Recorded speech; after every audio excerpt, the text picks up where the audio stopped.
My last video was about Neuro-Sama, and I kind of expected a few loyal viewers, maybe some tech enthusiasts, an AI debate or two, but instead, I got invaded by the Swarm, and they had a lot to say.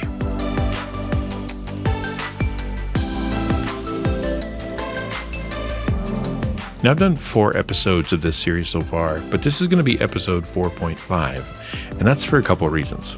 First is that there are still some things we can learn from the Neuro-Sama phenomenon. And second, as a thank you to those who pushed me not only over 1,000 subscribers, but helped me become a YouTube partner. That's been a dream of mine for a long time. No, this isn't going to become a Neuro-Sama swarm glazing channel. My videos are about discussing social media and creator culture from what I hope is a unique perspective, but I want to talk about what happened. I dropped the video, walked away, and it wasn't long before the flood of notifications started, and there was a phrase that kept popping up. It wasn't long before I realized that Neuro-Sama's swarm doesn't just watch videos or content creators, they assimilate them into the collective like the Borg from Star Trek. We are the Borg. Lower your shields and surrender your ships. We will add your biological and technological distinctiveness to our own. Your culture will adapt to service us. Resistance is futile. First, they dropped the beacon. Then more came and were answering the beacon's call. And then, as the swarm swarmed, the real comments about my video started, and they were passionate. Some wanted to share why they liked the video, others about how much Neuro-Sama meant to them. Others expanded on or corrected what I said, but here's the thing that stuck out to me. They were so positive. This community wasn't just passionate about their favorite creator, there was something deeper going on. And that's what I want to talk about, an audience's effect on the world, or at least on me. The Swarm didn't treat my video like another piece of content, they treated it like a signal flare, sent up to gather the collective. Some of them said they felt homeless these days because Vedal's on a break, and apparently my video came at the perfect time because the Swarm was starving for neuro content, and when it dropped, the collective sent out their ant pheromone or did the wiggle dance that bees do to tell the others there was some food on this corner of the internet. So much of what we see online is combative and negative, as algorithms encourage rage bait and arguing, but the comments section of this video was like a red carpet, a welcome mat, and a warm blanket all in one. They welcomed me in almost the same way a church welcomes new people, positive, kind, answering questions, just being awesome. And that felt nice.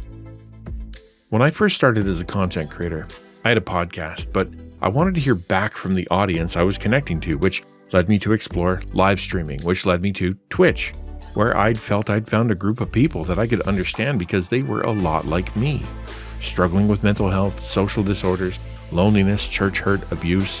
When I started, I was trying to care for them, but I quickly realized how much power the audience had in caring for me too.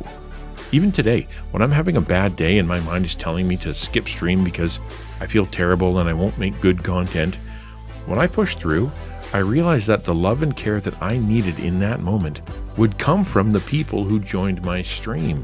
And that's the first lesson that the Swarm taught me about audiences, is how much power they actually have.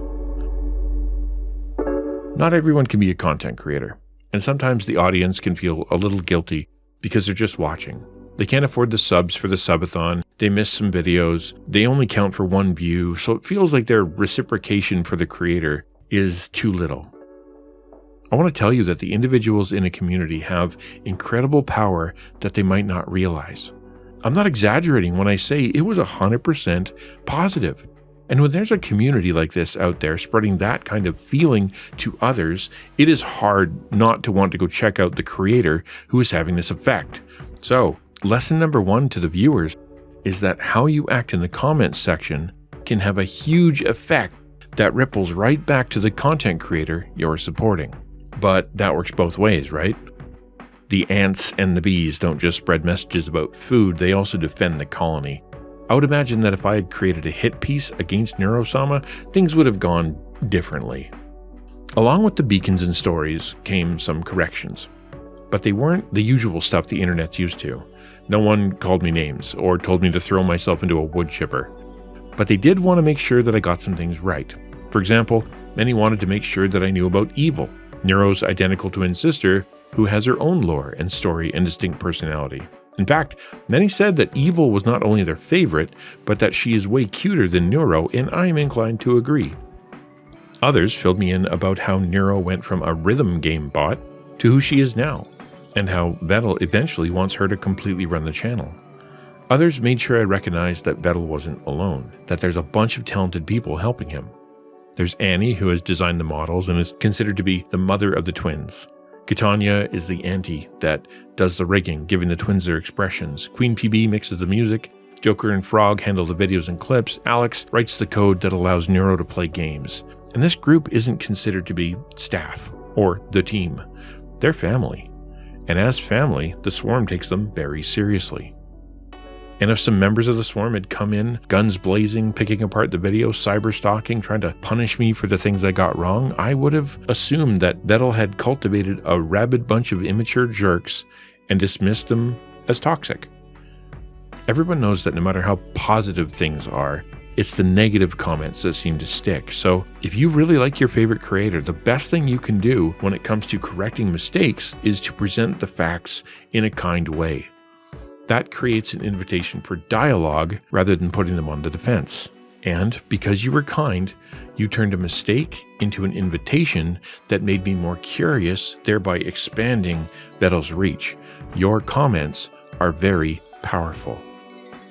So I think it's worth considering that influence works three ways. Of course, it goes from the content creator to the audience. That's the one we always talk about. But the second is the influence the audience has on the creator. You have the power to lift or crush a creator's spirit. And the third way is how the audience influences outsiders. For me, the experience was awesome. I think we all know the internet doesn't always work that way, but let me tell you that because of how Vedal's community treated me, an outsider, it absolutely made me a Neuro-Sama fan and a proud new baby member of the Swarm. Hey there, just want to take a quick second and say thank you so much for letting me get over 1,000 subs and get partnered. That is a big deal. I said it already, but that's been a dream of mine.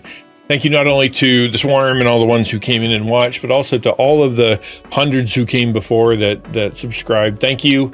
I'm going to try to put out great videos for you guys, and I really appreciate it. I also want to make sure I invite you to my streams. So if you want to come and chat, that's where I am, Monday to Wednesday at 12 p.m. Eastern Standard Time. That's what I'm doing. Come say hi. I'd love to see you there. Okay, bye.